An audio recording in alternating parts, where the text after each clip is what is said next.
Let's do this. The Cult of Hockey podcast by the faithful and for the faithful. I'm David Staples of the Edmonton Journal, and I'm here tonight with Bruce McCurdy. Hey, Bruce. Hey, David. How are you doing tonight? Good, and how are you? I'm pretty well. Nice bounce back performance by the Oilers tonight, and a third straight kind of convincing win for one of the teams, with the whole third period being basically one team killing the clock and successfully. But on this night, it was the Oilers, and they, I would say, reverted largely to their splendid defensive effort of Game 2 in Game 4 after taking a vacation to Uranus in Game 3. I think actually pronounced Uranus, but okay. That's a punchline of a lot of jokes. Let's put it that way. that's one of your astronomy jokes, there, Bruce. Mm-hmm. They went away a long way away. I actually think, Bruce, this was the first game in the playoffs. Reminded me a lot of Game 6 against LA last year. Mm-hmm. Must-win game. And finally, they brought their defensive A game these playoffs. Like their very best defensive game. And it made all the difference. You know, if they're committed to playing hardcore hockey like that, getting into the forecheck and hitting, but just sound defensive play, the Oilers can win the Stanley Cup. If they don't do that, they won't. And right. It's as simple as that. And this team doesn't always, they don't bring the defensive A game consistently. But when they do, they're not going to lose a game. They can be a fantastic defensive game and a defensive team, and they were tonight. All right, 4-1 win. Bruce, we're going to do our two good things, two bad things, and two numbers podcast because it was a big win. We'll go with two good things each. And just before we get started, Bruce, I'll just give the grade A shots for the game. Mm. It was 14 for the Edmonton Oilers, I think. My computer's just, for some reason, it's not giving me this information. Here we go. 14 for the Oilers, 7 for Vegas. And the subset of 5 alarm shots, which are grade A shots, are 25%ers, and the subset of is 33%. It was 6-3 for the Oilers. So they doubled up in both categories, and hence the victory. Bruce, what's your first good thing? Yeah, I like the sound of 6-3 in a game where the Oilers had the early lead. Oftentimes you get these low shot games, and it's all, if you've got the lead, that's what you want. You don't want to get into a track meet. And there was only a couple times in this game that it kind of threatened to break out into a skating game as opposed to a control game, which the Oilers had control for most of it. I'm going to go with the entire third line of Ryan McLeod between Warren Foegele and Derek Ryan. Started the game, started each period, and it just seemed to, I thought, just give away nothing, barring McLeod's somewhat silly penalty 24 seconds into the first period. Oh, yeah. But, yeah, other than that, I mean, even right off the hop, I mean, Derek Ryan made a beautiful exit pass, and McLeod got up to Foegele at the far blue line. He took it in and got it in the zone, got a hit in, and then that penalty happened. But it seemed like all night long those guys were in command when they are out there. And really, it seems like all series long they were in command when they were out there. This is tonight's shot shares. For Ryan McLeod, it was 12-2 in shot attempts, 6-1 in shots on goal while he was out there, almost 9 minutes at even strength, 6-1. For Derek Ryan, it was 7-1 in shot attempts and 3-1 in shot shares. And finally, for Warren Foegele, it was 12-3 and 6-2 respectively. And according to Natural Stat Trick, expected goals, which is simply what how goals should be distributed based on the types and numbers of shots that they got, had 91% for Ryan McLeod, 89% for Warren Fogle, and 97% for Derek Ryan, because they gave up nothing. Right? I mean, here's Derek Ryan's expected goals: 0.394, 0.01 against. That's how you get to 97%, right? They didn't score a goal even on his shifts, and 0.39 says, it was a coin flip whether they get one or not. But Vegas got nothing the entire time they were out there, and they controlled play. They took the body. They cycled beautifully. Man, they can just keep the puck around the boards and just behind the net. Really good at the reverse passes to keep the puck deep. And they just seem to have the puck in good position and themselves in good position every time they were out there. And that's some pretty terrific work by your third line. That penalty, though. Wow. Yeah, it was. The thing is, he was just so hepped up, right? He was just so keen to get going. Yep. But his mistake was, don't lead with your stick. If you're gonna go in there and try to make a big play, use your body. Yeah. He could have wiped out that guy with a hit, but he decided to stick his stick in there anyway. Yeah, Fogle had a couple great one-time shots. Like, man, he came so close. One on a McLeod feed and one on a McDavid feed on the power play. Yeah.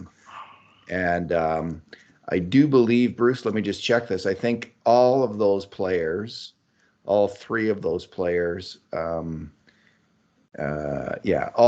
them kept a clean sheet at even strength, which means they didn't make one mistake on a grade A shot against at even strength. They just were solid defensively. And again, I've made this point many times, and even though McLeod's a little iffy on defense sometimes, I think this line is the line they should be using late in games and at the end of periods to thwart the other team if the Oilers have a lead, especially. Just put those guys out there because I think they're their most dependable, reliable defensive hockey players. And if you don't need a goal and you're just looking to shut things down, I like these guys on the ice. So, Bruce, they throughout the third period, I was quoting Ryan Smith regularly. I was just saying, get pucks deep, and every time the Oilers got the puck all the way over the icing line, the Vegas end, I would just repeat, get pucks deep, and I must have said it out loud about 25 times in the third period. And I bet you 10 of those times were these guys, and probably 5 of them were Derek Ryan alone, because he's just so good at getting the puck into a good spot where no damage can be done. And that was just how sound a game that they played, minus the penalty, which I will grant you is a mistake. If Ryan McLeod does nothing else but just watch Derek Ryan play hockey and learn from him and think, I'm going to be that guy, but a bigger, faster version of him, he's going to be a hell of a player in the NHL for 15 years. Like, he will have a long career in the NHL. Potentially. If he can do that.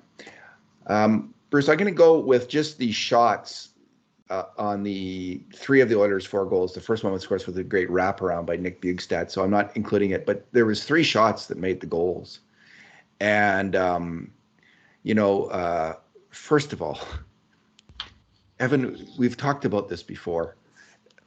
Evan Bouchard's power play point shot is a new weapon on that power play, and adds a whole, Tyson Barrie could shoot it just fine, but Bouchard can really shoot it to score a goal. He is an amazing attacker on the power play. And on that goal, the second goal of the game, McDavid swoops around the net, finds Bouchard in the high slot, and he sees, you can see there's a great TV angle. You can see what he's seeing, the mesh. You can see, and it's a fairly large chunk of it. And he just launched the most wicked harpoon, rising right up into the top of that mesh. You saw it, and he hit it. And what an ability. What a shooter that guy is. He is going to menace NHL goaltenders with that point shot. And it just makes the Oilers power play that much more deadly. Now, it seems like the first goal he scored in a while, it didn't hit the post on the way in. This was about 2 inches inside the post. But man, when Yeah, he's accurate, when he's got his lane and he makes his shot, he's he's capable of precision, right? He doesn't yeah, just throw the high, hard one. He puts it right over the corner of the plate and yeah, makes it pretty tough to catch up to. And he certainly did there. Picked the far side. The pass came out of the near side corner from McDavid. Was it McDavid yeah. It was directly? Yeah, McDavid yeah, it was. swooped Yeah, up. Yeah, and he just drilled it inside the far post before the netminder Aiden Hill could get over there. yeah. He's got a J.R. Richard of a fastball there for his Mm-hmm. shot. Mm-hmm. Mandatory 1970s sports reference. He was a The great second one. one I'm going to mention then is the Oilers' next goal. He was an amazing pitcher in his time. Like a lot of pitchers, though, he has like a couple really great years, and then Mm-hmm. that's He about had a it. heart attack Oh, did when he? he was like 30 years old. Yeah, Oh so that my kind of goodness. Well, there you go. slowed him down. Forgot about that. Matthias Ekholm shot was also, and we saw this shot a couple times from Ekholm scoring goals in the regular season. We'd yet to see it in the playoffs.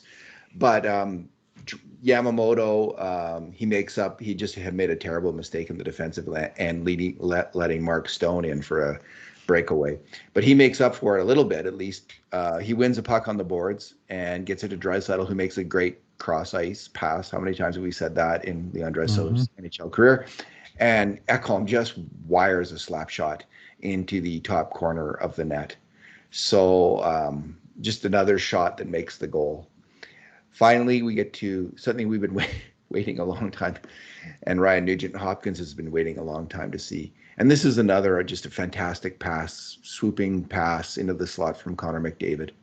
And Nugent immediately gets it, and he just great wrist shot through a screen, um, beats the goalie.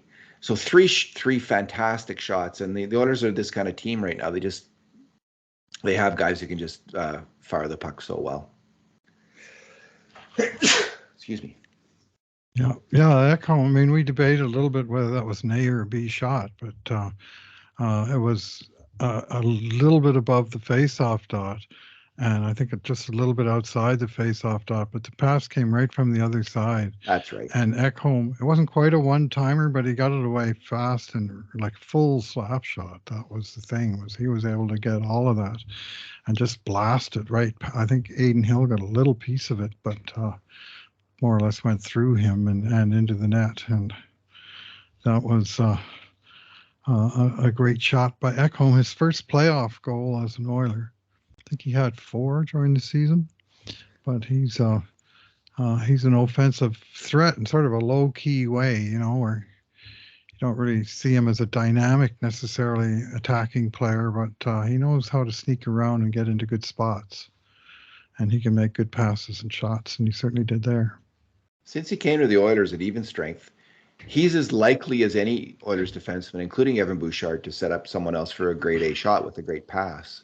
Like he really has been a significant contributor on the attack. Now that's partly because they're playing with really good offensive players, but give him credit. He's got his head up, his eyes up, and he's making great passes constantly, and he can fire the puck as we see. He just had a fantastic game. Like I gave him an 8. I just thought his decision making throughout the game was spot on. Bruce, what is your second good thing? I'm going to again go with a complete unit, but this time the defense pairing of Brett Kulak and Vincent Desharnais, who also I thought had an excellent defensive game in particular. They gave up nothing, and I think we recorded them with a clean sheet, and certainly again cite natural stat trick. For Vincent Desharnais in 13 minutes at even strength, 0.06 of an expected goal against. Like that's virtually giving up nothing. And for Brett Kulak in an extra minute or so, 0.14. And both guys, close to half of expected goals. So, we're dealing in the margins here. But what happens when you play like that is that you don't give up any goals. And every 2 or 3 games, you should get one if you play at that rate. And tonight they didn't give up a thing, and the shots when Desharnais was on the ice, and now this is 13 minutes at even, 7 for Edmonton, 2 for Vegas, 2 shots. And the scoring chances were 9-2, and the high danger chances 3-0. Again, this is natural stat trick. And I'm not sure how much offense these guys created under our metrics, but we know that they just didn't give up a thing, and the puck spent more time in the right end than the other. For Kulak, it was 5-3 on shots, and he was actually out for a goal.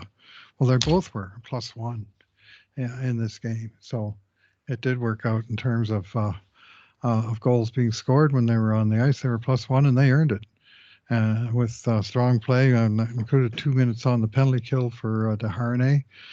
And I just thought he won a lot of battles. He was in good position. He was composed with the puck. And this was maybe his best game in the whole playoffs to date. And that's a relatively low bar. He struggled, but he played a strong, solid, reliable game tonight. And his partner, Kulak, man, that guy can skate, can he? Just a beautiful skater. He's been fantastic in the playoffs. And he may be called upon in the next game to play a bigger role for the Oilers. So we'll get to that in a second. Yeah. It was only 2 games ago, Bruce, that I wrote a post like maybe the Oilers shouldn't bench Vinny Desharnais, and it was quite a controversial thing to say because at the time, I think, the vast majority of Oiler fans had seen enough and were calling for him to be taken out of the game. And I that's what I thought. Then I had another look at it, and I thought, well, no, if you go with 70, just play him on the PK and see if he can get through that and see if he can build on that. Right. And he was okay that game, and then this game he had a pretty solid game. Like they didn't create much on the attack, but as you say, they gave up nothing in their own end, and that's just critical for players like that at the bottom end of the roster. I mean, hockey's a weird game. It's the best players win games, but just as much the weakest players on the team can lose games if they're not up to snuff. And people sometimes wonder, why do you guys debate so much about the 18th man on the roster, or this, the 6D man, it's because those players, when they're out on the ice, they can cause a goal against regularly if you don't have a good player. Now, Desharnais was that good player in the regular season. He struggled a bit in the playoffs, but he seems to have settled down a bit in the last couple games and is playing well again. So. Yeah, I agree with you, Bruce. Those 2 guys were solid players. I mean, I just gave them on the marks. I gave them 6s because they didn't create much on the attack, but they were above average, and that's good for players in their position. My second good thing is Evander Kane. He was involved in a few scoring plays, but his main contribution was as a physical forward. Now he had 7 hits this game, and most of those hits, I at least 4, maybe 5 of them, including I think probably 3 on Pietrangelo, were just absolutely thundering. 2 on Pietrangelo, 1 in the first and 1 in the third, were thundering hits that really rocked that player. And I was just thinking, Evander Kane, when the Oilers signed Milan Lucic, they were expecting something that they never got. But Evander Kane is everything Edmonton had hoped for in Milan Lucic. They're getting it from Kane. That just this intimidating, nasty, aggressive, physical hockey player that scares the other team somewhat, throws major hits, comes to the defense of his teammates, helps everyone else, brace their spine, and also has some skill to make offensive plays. He's not an elite offensive player right now, not after his injuries, not coming back from his injuries. Last year in the playoffs, he had great hands. Very much so, 13 goals. His hands are a little bit, he's still got a good shot, but there seems to be a little bit of a handsy thing going on where he doesn't always make the pass you might expect him to make, or the in-tight shot. But other than that, Bruce, he has been solid defensively in this game, and generally speaking throughout the playoffs. But his physical play is a dramatic change for the Oilers and a gargantuan addition to the chemistry of this team. And he sure did bring it tonight. after Vegas had taken over the game in game 3 physically. Yes. And the Oilers matched that tonight, and they went one level higher. Your bad thing. Yeah, there wasn't too many bad things that happened in this game, and I'd actually singled out what I saw as a very bad pass by Stu Skinner into his own slot that surprised Leon Draisaitl between his skates. And Skinner's puck handling in general. He took one of the rare touching the puck in the trapezoid penalties. But neither of those wound up costing the Oilers, whereas this one might. And this is Darnell Nurse, who I thought had an excellent game in this game. But with under 1 minute to go in the third period, coming all the way down below the goal line to engage with Nicholas Hague, the 6'6", 230-pound Vegas defender with whom he's had a running feud, and they had a whale of a scrap with Nurse, despite being the so-called instigator in the fight, because he came in, dropped the gloves, and he kind of grabbed Hague around the waist for some reason, and Hague just started throwing bombs. And Nurse took the first few, and then he got loose, and it was let's call it a spirited tussle. But here's the thing. I was just sort of wincing and waiting for the call. I'm going, geez, I just hope they call fighting, or maybe they'll call roughing and fighting. But no, over the loudspeaker comes Nurse 2 for instigating, 5 for fighting, and 10, which also goes with the instigating. But here's the thing. You instigate a fight in the last 5 minutes of the third period of any game, and you're subject to, in fact, automatic supplemental discipline. And it's automatic in that the rule calls for it in the league, unless the league decides to overturn it. And I'll just read it. Player deemed to be the instigator of an altercation in the final 5 minutes of regulation time shall be suspended for 1 game, pending a review of the incident. When the 1 game suspension is imposed, the coach shall be fined $10,000. Suspension shall be served unless, and here's a key part, upon review of the incident, the director of hockey operations at his discretion deems the incident is not related to the score, previous incidents in the game or prior games, retaliatory in nature, message sending, etc. Well, that kind of was all of those things, wasn't it? It was.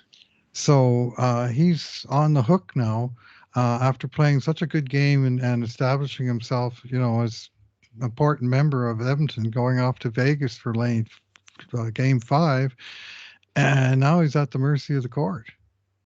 And the panel I almost tweeted it right after the game, and I sort of thought, no, I don't want to be the one who brings this up. But I noticed that the panel was already talking about it right after the game. It's in the rule book, last 5 minutes. And to me, this is a highly, highly undisciplined play. Like, players need to know the rule book. They have to know the rule book. It's, it's part and parcel and fundamental to the work they choose. And especially for a guy, who has teammates' backs and that, like all of the guys that tend to get into scraps on occasion, they have to know. And I used to coach not Darnell Nurse. I used to coach minor hockey back in the days, long enough ago, when Darnell Nurse would have been playing minor hockey himself, and that was a standard minor hockey rulebook. You stirred up crap in the late minutes of one game, you'd be gone for the next game. Like, this should be just inured in players. And if he gets suspended for that, which had no impact on a 1 game, and he's out for a game 5 road game in a tied series, that's just a major lapse of discipline and self-control. And I hate to say it, because, like I say, he had a very, very fine game, but he just may have taken himself out of the lineup for the next game to settle some silly thing with Vegas's number 6 defenseman. Well, I don't think it was a silly thing. Like, he went after Hyman's knee. I'm glad Nurse went after. No, that's true. That is the guy. I'm but glad still, he went after. He should have done it with 6 minutes left.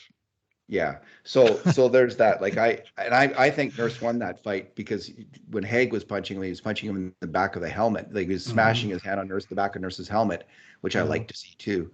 And Nurse was punching him in the face.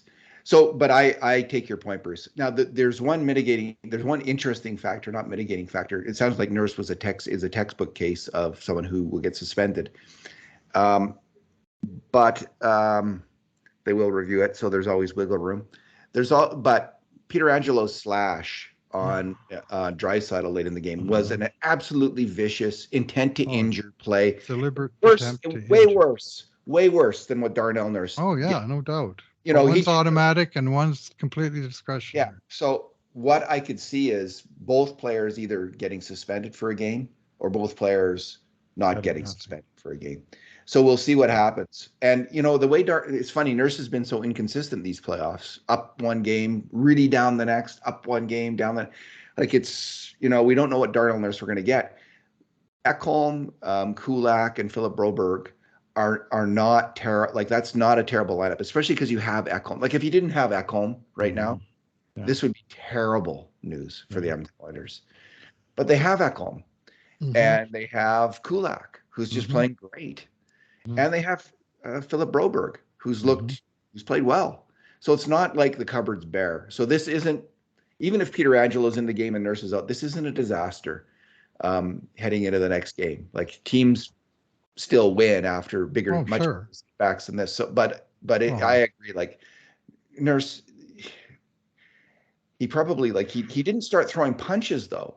Like this is the thing. Like the instigator call was kind of iffy.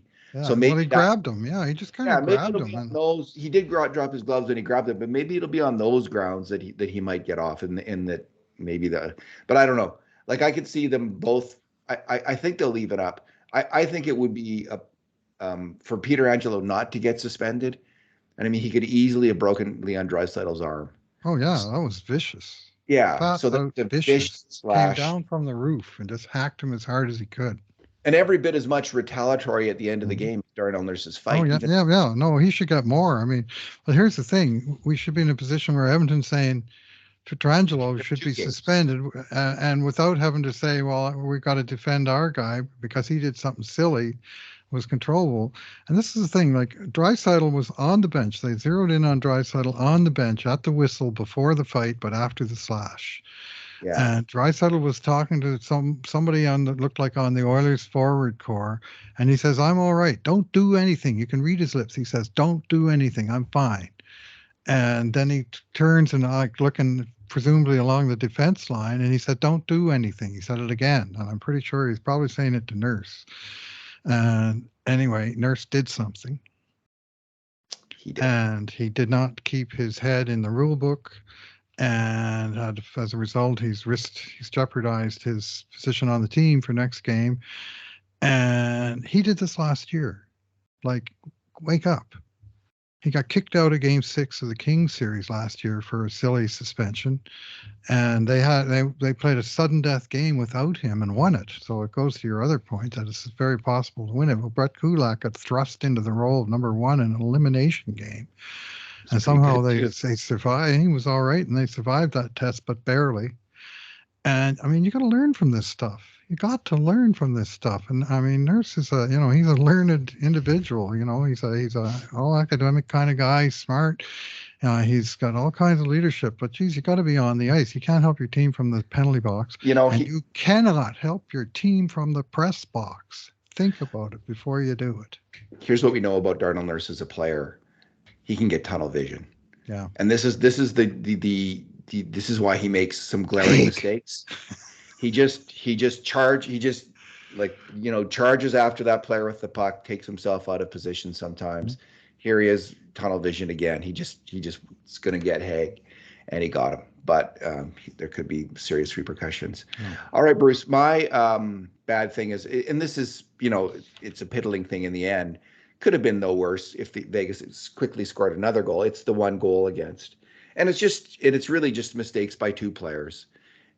And Evan Bouchard he goes for the hit at the blue line instead of just backing up. Maybe Manson's telling him to hit them at the blue line like that, or hit him whenever don't give him an inch on the ice. There is that idea that you really want to clamp down on the other guys at the blue line. But he goes for the hit, and they get the puck around him, and the guy's in on a break. Now Leon Draisaitl was on Nicholas Roy on that play, but he kind of let up a little bit, and he didn't get defensive position on him. So he ended up cross-checking him, and Roy fell down, but then he got up and scored on Skinner. So that was a mistake on Leon's part too. So that, two mistakes by defensive, it was the kind of sloppy defensive play which marked the Oilers in their worst moments, in their worst games. And fortunately, this happens when they're up 4-0 in the third period. So, but if this had happened earlier in the game, it would be a much more significant mistake by both players. Your number, Bruce. Yeah, I'm going to go with a number just supporting Edmonton's defensive play in this game, which is expected goals against. And the score of this game was 3.0 for Edmonton and 1.7 goals expected to be scored by Vegas based on the quality of shots, numbers of shots they were giving up. In fact, they only scored 1 goal, so the Oilers even beat that expectation. But this was their best game in the playoffs. Throughout the playoffs, yeah. And they had 3 games where that expected goals against figure was 2 point something, and all the others it's been over 3. And in most of those games, the number of goals against has also been over 3. But tonight they minded their P's and Q's on the defensive side of the puck even better than they had in game 2, and they were comfortably in control by overall expected goals. It was 64% to 36% for Oilers, which on the deserve to win -ometer that one of the Twitter sites has, the Oilers would score pretty high with relative expectations like that. And in fact, they were the controlling team. But what I like most about that figure is that they did this not in a 0-0 game where either team was afraid to take chances, but in a game where Edmonton was comfortably in front and the other team had every reason to tilt the ice and come at them hard, and they just couldn't get through. So good on you, Oilers, for a great defensive effort when you really needed it. There's one other game, so we had the Oilers with giving up 7 grade A shots and 3 5-alarm shots. There was one other game in the playoffs where they were close to that. That's game 2 against the Kings. Again, they really needed to win that game. Yes. They lost the first game. Right. And in that game, they gave up 7 grade A shots as well, but 4 5-alarm shots. In this game, it was just 3 5-alarm shots. So according to this was their best defensive game according to our own numbers. And there was one other game against the Kings where they gave up 8 grade 8 shots in game 5 and 5 5-alarmers. So they've had 3 really, really good defensive games in the playoffs. Right. And to beat Vegas, Bruce, they're going to need 2 more. Yep. They can't, I don't think they're going to do it without that kind of defensive effort. And once they get that in their head, if they get that in their head, they will be unbeatable.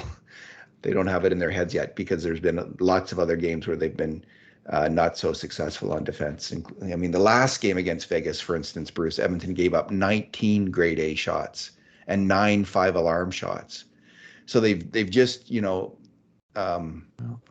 gone from that kind of really weak, super weak defensive performance for a playoff game to a supernova defensive game. And my number is related to that. Of the 6 Oilers defensemen, it's really significant. A defenseman plays a full game at even strength and doesn't make one major mistake on a grade A shot against. We call that keeping a clean sheet at even strength. Defensemen have it in tough. Like they're, even when they're doing their job, they usually make one such mistake and maybe even 2. And in a bad game, they'll make 4, 5, or 6. But in this game, there was 4 out of the 6 defensemen who kept a clean sheet. And that's the bottom pairing that you singled out already, Kulak and Desharnais. But it was also Darnell Nurse and Matthias Ekholm. Both of them playing tough minutes, all kinds of really heavy minutes against tough, good players. And both of those guys kept a clean sheet. So this was Darnell's, man, when that guy is letting the game come to him and making good decisions, he is such a fine defenseman. And, he is that most of the time. It's just he does have, again, this tunnel vision now and then where he just makes up his mind. He's got to win the game and win the battle. And he gets drawn way out of position in those moments. And bad things happen. And it's happened in probably about three playoff games where he's really struggled with that. But not tonight. He was fantastic on defense. The whole team was fantastic on defense, led by him Ekholm, I thought, and Connor McDavid. I just thought Connor McDavid had the fire in his eyes defensively and was really strong there as well. Huge win for the Oilers. Huge And win. on to Vegas for Game 5 Amundo. Yep, Friday night. Ooh. And then Game 6, we're now guaranteed a Game 6 back here in Edmonton on Sunday. And I mean, the series, obviously, one of the teams can win the series on that night, depending on what happens first on Friday. Yeah. But we're still following the same format as the Kings series, which was lose one, lose one, win three. So we've won the first Game 4, but in the Kings series, we also won Games 5 and 6. That'd be nice. That'd be really, it's entirely possible, Bruce. Like if Edmonton brings its A game on defense, they can win both those games, both those next games. I think they are the better team. When both teams are playing at their very best, I think the Oilers can take it up one notch higher because of the superstar talent on the team. Vegas is more used to winning, though, I think, through structure, effort, defensive play. That's where they have the edge. So Edmonton has to raise their game to Vegas's level in those categories in order to let their natural talent then take over and win the game overall. Tell you who's got talent on Vegas, though, is Jack Eichel. Wow. He is a good hockey player, Is he ever good, eh? Smooth. He made some good zone entries in this game, some great passes once he got in there. Yeah. I've come to, I don't know what I thought of Eichel. I didn't think, it would be unfair to me to say much because I hadn't seen him enough. Right. My respect for Jack Eichel series is going up. It's grown. Like that guy is a good hockey. He's just really, really good with the puck. He's a really strong offensive hockey player. Yep. See what happens next. Yeah. Bruce. I'll put Connor and Leon up against him anytime, but he's good. I mean, you've got to respect your opponent, and they got lots of good players on this team, and Oilers are doing well to be back at 2-2, taking on from here. One last thing that I'm going to remark upon is Jay Woodcroft's adjustment going to 12 forward. Yes, I meant to mention that. And I was on Stauffer earlier, and I was mentioning that I was thinking that's a possibility because they have to do something. They were getting crushed. They're getting smoked at even strength. I mean, as we talked about in the last podcast, the 5-alarm shots at even strength were 22 I think it was like 21-11. Right. At even strength in the first 3 games for Vegas. Now, this game, it was the first time the Oilers had more 5-alarm shots at even strength. It was 3-2. It was not like it was total domination from the Oilers. It was overall it was 8-4 for grade A shots. But in that subcategory of the 5-alarmers, it was just 3-2. So yeah, if the Oilers can get more of the best chances at even strength, that's what it's all about in this series. And that's when you're going to win a game against the Vegas Golden Knights. Yeah, the other thing that was accomplished with the shuffle was the re-separation of McDavid and Draisaitl onto separate lines. Yeah. And we had McDavid between Hyman and Nugent-Hopkins tonight, and they had an 8-0 shot share and a 1-0 goal share, like that. And Draisaitl on the second line with Yamamoto and Kane, they just basically broke even across the board. But the second line previously, which had Nick Bjugstad playing probably up and beyond his capacity on 2C because they had Connor and Leon on line one, and they were getting drilled on possession numbers, and they were kind of, playing the percentages, and I think there were 2 goals for, 2 goals against, but it was like 6-23 for shots or something like that with Nuge and Bug together. So tonight they moved Bugstad down onto the fourth line playing center with a pair of very familiar with each other line mates in Klim Kostin and Matthias Janmark, who played a lot of the season together on Nuge's line and have also shown up together with various centers between them at other times. And that line looked very much more comfortable. And second line was with Leon back there, was able to basically saw off their part of the game. And tonight, that's all they needed from them. Yeah. I also think there's something to be said for having set lines, right? Like not having the constant jumble that you tend to get with the 11 forwards. Sometimes I just think the players like to know who they're going out with every shift, and it helps. Mhm. And we saw more of that tonight, and there's just a bit more order structure to the Oilers game overall, and maybe that was partly related to that as well. Same with the defensemen; they had regular defense partners, Well, and tonight they sure did. yeah, I think that can be for players that familiarity can also work in your favor. Mhm. Now, the chaos sometimes can work in the Oilers' favor overall, because the other team can't match up Right. as easily. So there's always a bit of a trade-off, and the trade-off worked tonight. And it was a shift for Woodcroft. He's done it all year long. He Hmm. has that luxury, and he did it again tonight. So Well, they ran 12 forwards, 7 defensemen all year. So yeah, that's the only spare they had. If somebody was unavailable to a game, then they were forced to go 12-6 or 11-7 in that game. But they were sort of equally comfortable at doing either of those things. But tonight it was 12-6. And one way that showed up was ice time for Desharnais, 16:38, for Kulak, 17:50. So, they were pairing almost the whole game together. Whereas in prior games, Kulak had been playing some with Bouchard, or some with Bouchard, some with Broberg, some with Desharnais. He was moving all over. And tonight he had one partner, and they played a strong game. indeed. Bruce, thanks for talking tonight. Thanks for listening, everyone. And in the meantime, and in between times, this has been another edition of the Cult of Hockey podcast.